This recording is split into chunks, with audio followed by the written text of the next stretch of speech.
These latest headlines from ABC15 are sponsored by Lerner and Rowe Injury Attorneys. One call, that's all. Happy Thursday to you. I'm Megan Thompson with your top stories right now from ABC15 Arizona. And ABC15 does have a heartbreaking follow-up for you to that deadly road rage shooting that happened in Tempe this week.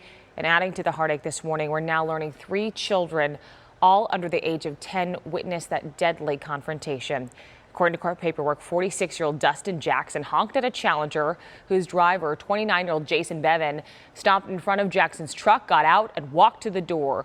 According to those court documents, Jackson opened his truck door and shot Bevan.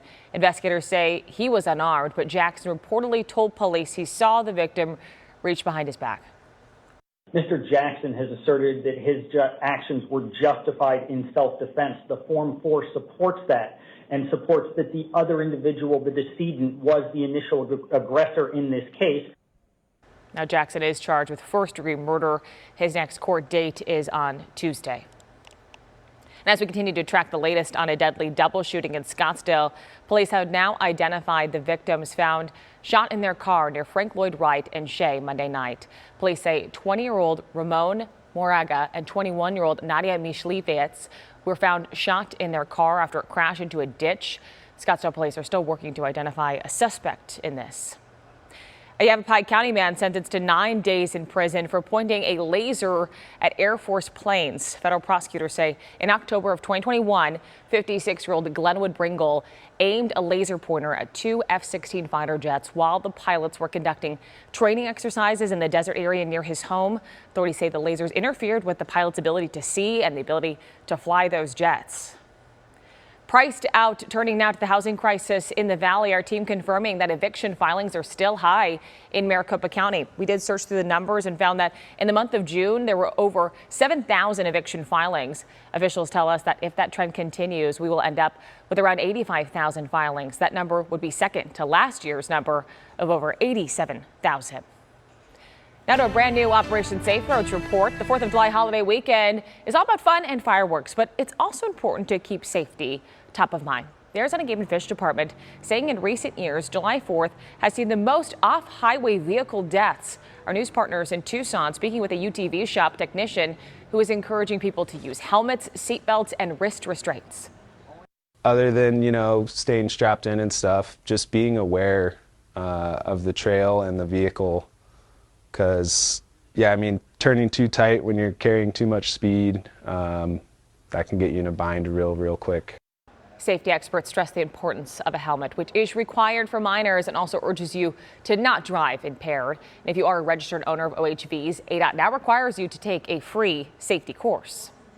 A reminder to certain city and federal offices, they are closed tomorrow in recognition of the 4th of July. Before you head out anywhere, call and check those websites to confirm whether your destinations are open or closed. And a reminder for you, you can take action by helping pets in need this month. ABC15 is collecting donations for St. Vincent de Paul with our first ever ABC15 Pet Drive in partnership with Valley Toyota dealers. All of this to help St. Vincent de Paul provide essential resources for the pets who are companions of those living on the streets, like wellness checks, vaccinations, microchipping, even something as simple as pet food. To make a donation, head to abc15.com/paw.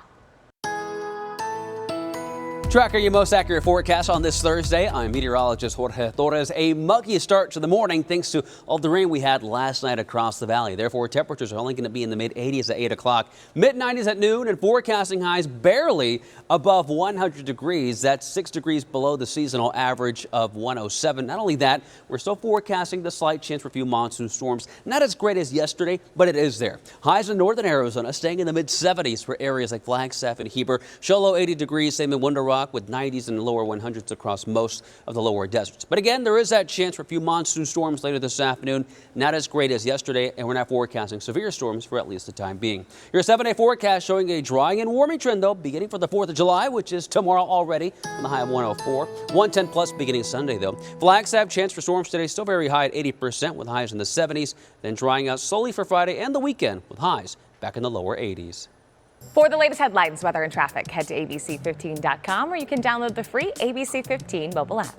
These latest headlines from ABC15 are sponsored by Lerner and Rowe Injury Attorneys. One call, that's all.